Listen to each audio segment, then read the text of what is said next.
Greetings, my paisanos. This is Super RJ, and welcome to Reaction Saturday.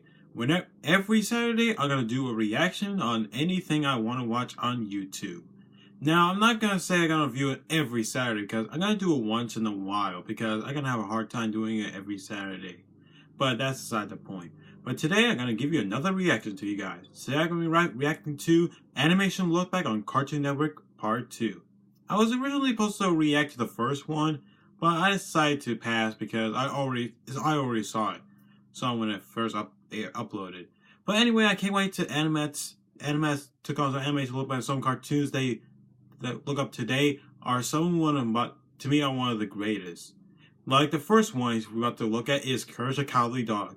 I'm gonna go out and say that I love Courage the Cowardly Dog. It's my favorite Cartoon Network show of all time. And I'm dead serious. In fact, you know, it's my favorite Cartoon Network show. It's also one of my favorite animated shows of all time. And I'm dead serious. And I can't wait to see the history of how this show began. I know a few facts about how this show is, but I'm just gonna let you guys know that while I react to this. And I'm also gonna notice a few facts on other shows you're about to look at. But enough of wasting time. Let's get this reaction started. 3, 2, 1, start. And now back to Courage the Cowardly Dog. We interrupt this program to bring you Courage the Cowardly Dog Show, starring Courage. Ah! Abandoned as a pup, he was found by Muriel. Oh, wait, it's in the middle of nowhere. With her husband, Eustace Bay. Ah! But creepy stuff happens in nowhere. It's up to Courage to save his new home. This all began with the twisted mind of a man named John R. Dilworth, who grew up admiring the works of some crazy artists. Whether it be the films of Charlie Chaplin, the art of Salvador Dali, or the cartoons of Bob Clampett and Tex Avery. drop the phone. After crafting his own studio, Stretch Films Inc., and developed a few of his own animated works like Smart Talk with Raisin for MTV and The Dirty Birdie, he would I look at that show short once. for Hanna-Barbera as part of What a Cartoon. The short would be a horror comedy about The chicken this from cowardly dog outer that has to space. save his owners from an alien chicken.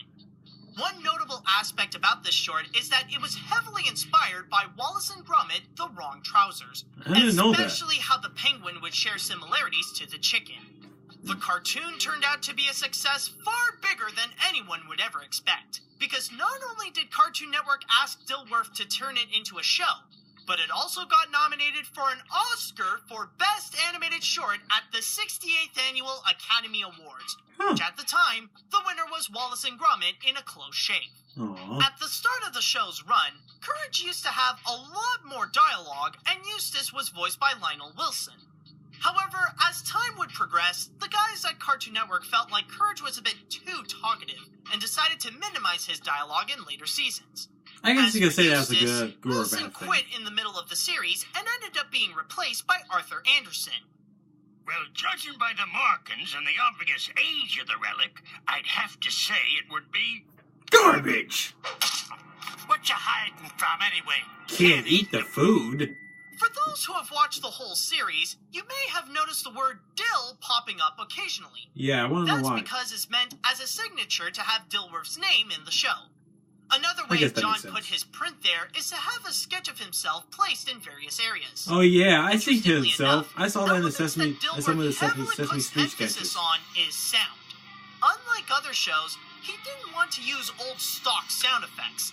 He and sound designer Michael Geisler had to create a whole bunch of new ones and use whichever are the funniest. As for music, the crew had to create pieces based on sections they've made that Dilworth really enjoyed so that they could emphasize the mood.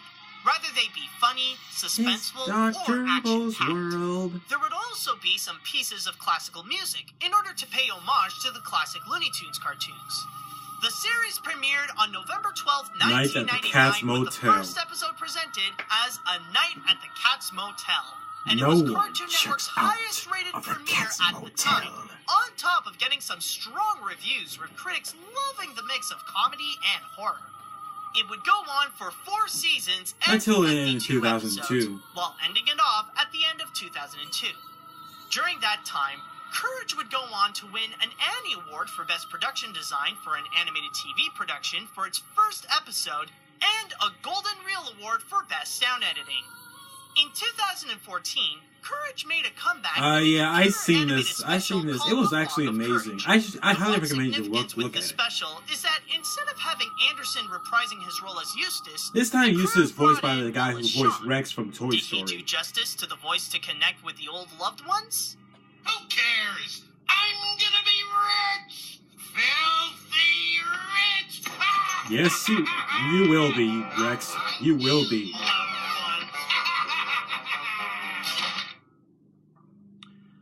Okay, so while he goes off and gets his paycheck, why don't I tell you guys a little story? I know a real good one. Alright. Long in a distant land, a shape-shifting master of darkness unleashed an unspeakable evil. But a foolish samurai warrior, wielding a magic sword, Stepped forth to oppose me. I never watched Samurai Jack in my life. I heard about it, but I was not into it. Opened a portal in time and flung him into the future, where my evil is law. Now the fool seeks to return to the past and undo the future that is Aku. The project all began when Genndy Tartakovsky was planning a new series after the big success he had with Dexter's Laboratory. As someone who was always fascinated by samurai culture, he was highly intrigued with the Frank Miller comic book series Ronin, which tells the story of a legendary samurai warrior trapped in a dystopian future who pursues to battle a shape-shifting demon. This would then give Tartakovsky an idea to make something with a similar concept, but executed more differently than what audiences are more accustomed. You see, Genndy was not really a fan of works that are supposed to be action-packed, but contain too much plot to get to the good stuff. So he decided to have his show be focused a lot more on the action and the stylized art than the story. This is why there wouldn't be much dialogue in the series, and that the storyboard artist would be in charge of developing the story of the episodes more so than the writers. Also, yeah, I know considering there's no that dialogue this in is the a show show for when I was Cartoon young. Network, the crew can't have it be super violent and let Jack cut people into ribbons. This is why most of the enemies Jack would battle are robots, heavy machinery, and other non-organic creatures. For the style of the visuals, the team would take several sources of inspiration in order to capture the right feeling for the lighting, storyboarding, and effects like split screens. Of course, there was the works of Frank Miller like Ronin, as I've already mentioned, but the others include avant-garde films of the 1970s, the movies of Akira Kurosawa, action flicks like Conan the Barbarian, and animated works like Akira. The show made its premiere on August 10th, 2001, and received massive praise from critics, especially for the artistry in the animation and how that is controlling the story more than the script. Throughout its original run, Jack would go on to get some big rewards, and I don't mean just the small stuff from festivals. I mean trophies like 6 Annie Awards and 4 Primetime Emmys. The show would go on until September 25th, 2004, where it would stop at the end of its 4th season with a total of 52 episodes. The reason why it ended so abruptly was because, at the time, Tartakovsky and the crew at Cartoon Network weren't sure if there would be a continuation to the story. That, and they were already preoccupied working on Clone Wars for Lucasfilm, which really goes to show that you can't really do anything else when you have Star Wars on the mind. That takes priority over anything. But anyways, if there would have to be a reason why he didn't just decide to make a few more episodes to finish off the series, it's because he had bigger plans for the finale. It wouldn't just end off with an episode. Oh, no. It would end off with an entire movie. Ever since the start of the show's run, Genndy was always on a mission to create that Samurai Jack movie. Really? Whether it be discussing if it would be live action or 2D animation, or talking with studios like New Line Cinema, Frederator Films, Sony Pictures, or Bad Robot Productions, the idea hope it'll be kept floating 2D. around for years. But ultimately, The movie never became a reality. Aww. However, this does not mean that it's over for Jack in general. On October 2013, IDW Publishing released a comic series that would continue I the didn't know adventures that. of the samurai, written by Jim Zub with art by Andy Suriano. The comic would help keep Jack in the spotlight until May of 2015 with 20 issues and a special. While that was happening, Toonami was re-airing old episodes of the show in 2014, and interest of Jack on TV reopened. So much so that Adult Swim executive Mike Lazo and Tartakovsky talked about making that conclusion that the samurai deserved. Maybe not as a movie, but as a 5th season with 10 episodes. And so, a few months after the comic was finished, Adult Swim announced made that Samurai Samurai will Jack be come coming back on the to map. almost its former glory. Considering that the show would now air on Cartoon Network's adult-oriented block, it gave the crew more liberty to include some mature content, but not too much so that it would still maintain the tone of the previous 4 seasons. Since the original voice of Aku, Mako, passed away in 2006, the crew decided to replace his voice with Greg Baldwin, who previously replaced Mako after his death for another animated series, Avatar: The Last Airbender, as Uncle Iroh. The 5th season would premiere on March 11th, 2017, and was beloved by audiences and critics alike for the show to come back like how it was back in the early 2000s, but with a more mature tone. Whenever the It's the episodes adult would version air, of it would always Samurai find Jack. itself among the top 10 original cable telecasts of that day, and some of them would even reach up to number 1 and would later give Jack an additional 4 Emmy Awards. It wouldn't be until May 20th, 2017, when the 62nd episode aired and would finally conclude the 16-year adventure of Samurai Jack. But there is one more thing that would ultimately finish this story. A few months later, on October 16th of that year, Adult Swim and Fathom Events technically fulfilled Gendy's lifelong dream of having Samurai Jack on the big screen. However, it wasn't the planned movie that would end off the series, but rather a remastered high-definition version of the first episodes for one night only. And the day afterwards, the studio would release a Blu-ray set of the complete collection. You mean from the original to the adult version? Okay. That was quite a journey right over there. Okay, so, now that we are back in the past, it was at this point here where the channel would go experience its first big change. Now, we have seen it set itself to become the big cartoon channel on television, but let us see how it can go and handle being under new management. On June 18th, 2001, Cartoon Network's first president, Benny Cohen, officially stepped down due to creative differences with the head of Turner Broadcasting. 2 months later, the network finally found their new president in the form of Jim Samples. His first big move onto the channel was opening the late-night adult-oriented block Adult Swim on September 2nd of that year, which would open brand new possibilities for Cartoon Network to now feature successful series aimed for older audiences. Later on, in July of 2002, the network released its first The theatrical Powerpuff feature Girls film movie. with the Powerpuff My thoughts about Girls this movie is... Overall, the film Alright. ended up doing good. Not great, but just good. Critics were enjoying it fine, and it made $16.4 million at the box office. Sure, it's not really impressive, especially with an $11 million budget, but it was a good start for the network to expand their capabilities. Another way it did so at the time was when the channel decided to get more in touch with its dark side and gave us a show like Grim and Evil. The show is about 2 kids, Billy and Mandy, who Hey, are Mandy, the who's Grim that? Reaper. It's But Santa after Claus. losing a match of Limbo, I'm not he's Santa now stuck Claus, living I'm the with the 2 Grim kids Reaper. and remains with them as their best friend Friends forever. forever. However, that's only half of the series. The other part is about Hector Con Carne, an evil crime lord that got caught in an explosion caused by his enemies. Luckily, his brain and his stomach was salvaged and placed on a dumb Russian circus bear named Boskov. Now that he's back in business alongside with Dr. Ghastly and General Scar, Con Carne is ready to return to his plans for world domination. Ever since he was a kid, Maxwell Adams has always had a strange fascination with stuff like monsters and the occult. It would both scare and amaze him to where he always liked to try new and weird stuff. One great example is a thesis he made in college in the form of an animated short called Billy and Mandy in Trepanation of the Skull and You. A I parody sort of of those saw it educational before. cartoons of the 1950s where Billy learns the marvels of trepanning and ends up getting drilled in the head by Mandy.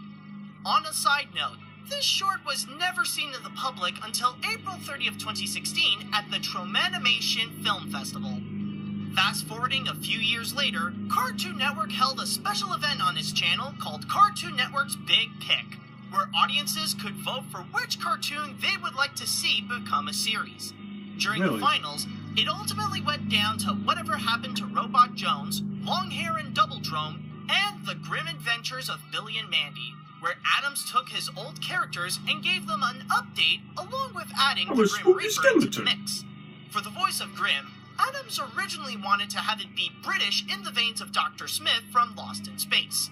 It wouldn't be until he was having fun with Greg Eagles during his audition and discovered that a Jamaican accent was the perfect fit for the character. Welcome to Limbo, Limbo. where we be playing my favorite game, How low can you go? Limbo. In the end, the big winner was The Grim Adventures of Billy and Mandy by getting 57% of the viewers' votes, with Robot Jones in second by getting 23%. However, Jones would eventually end up getting his own short-lived series in 2002.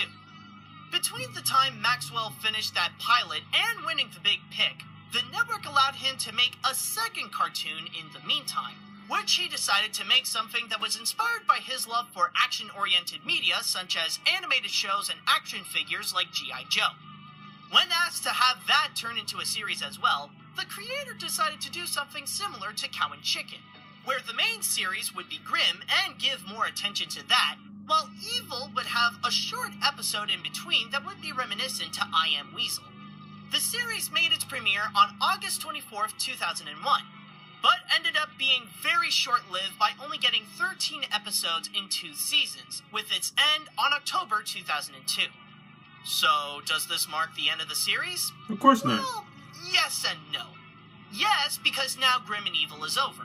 But no, because in the following year, Cartoon Network decided to split the cartoons to have their own separate shows, with The Grim Adventures of Billy and Mandy premiering on June 13th, 2003, and Evil Con Carne on July 11th of that year.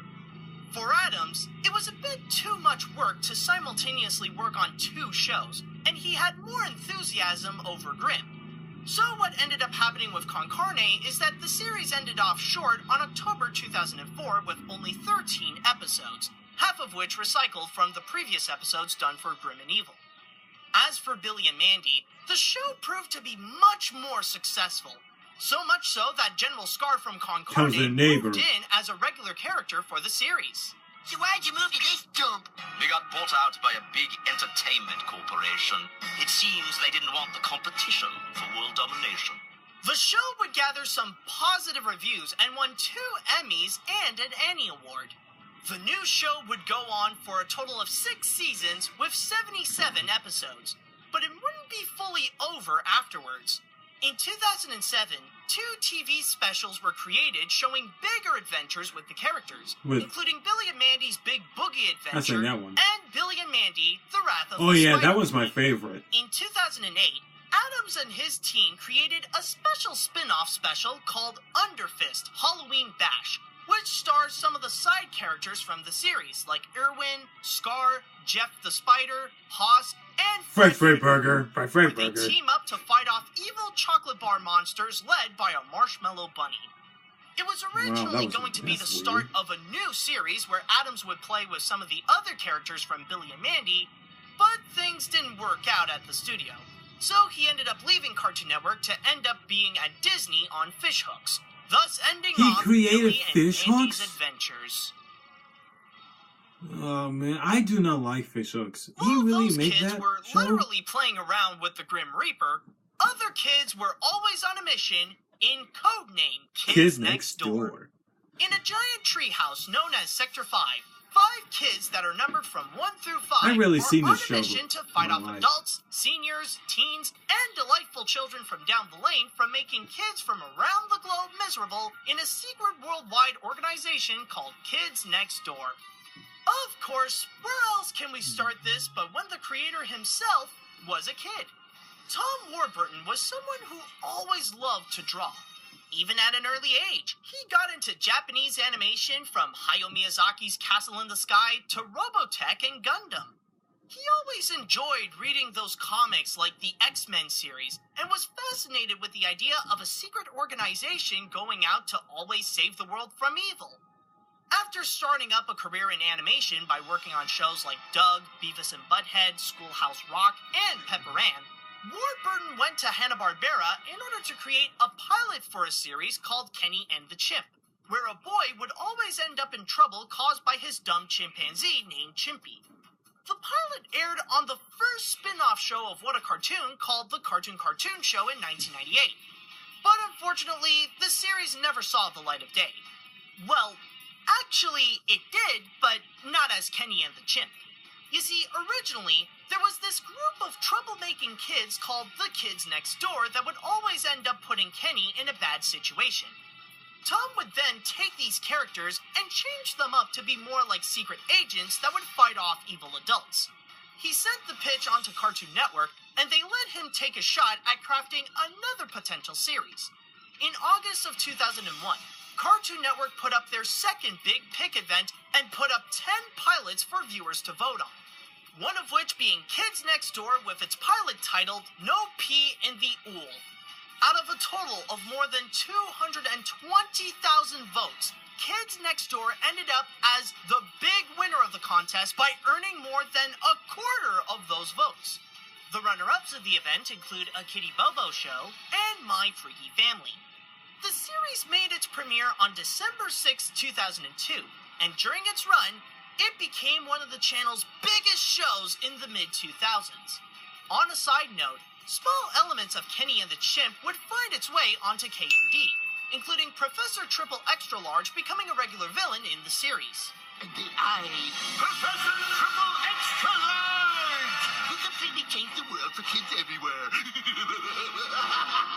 The show had a good long run, going for a total of 6 seasons with 78 episodes, ending off 5 years after its premiere on December 7, 2007. Around the end of its run, a TV movie and a couple of series were made. The movie was called Operation Zero, where the kids next door have to stop an evil mastermind named Grandfather from turning the whole world into senior zombies.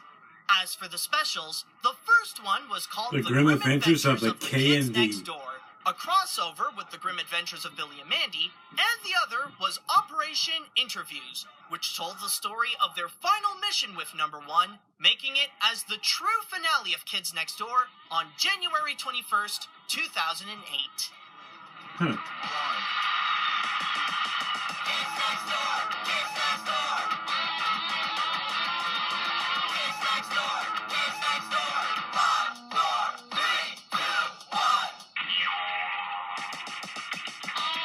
In fact, Cartoon Network was...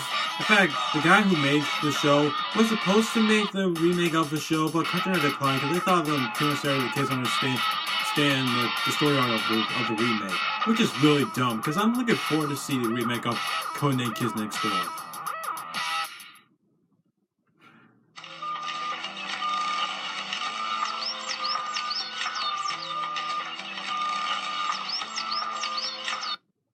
Okay. Well, okay, that was some interesting history. That was a good history of these shows. I can't wait for part 3 because I'm so forward looking towards it. Looking to watch them, especially on some of the recent shows like We Bare Bears and Gumball. Well, thank you all for watching, and I'll see you guys next time. Bye bye.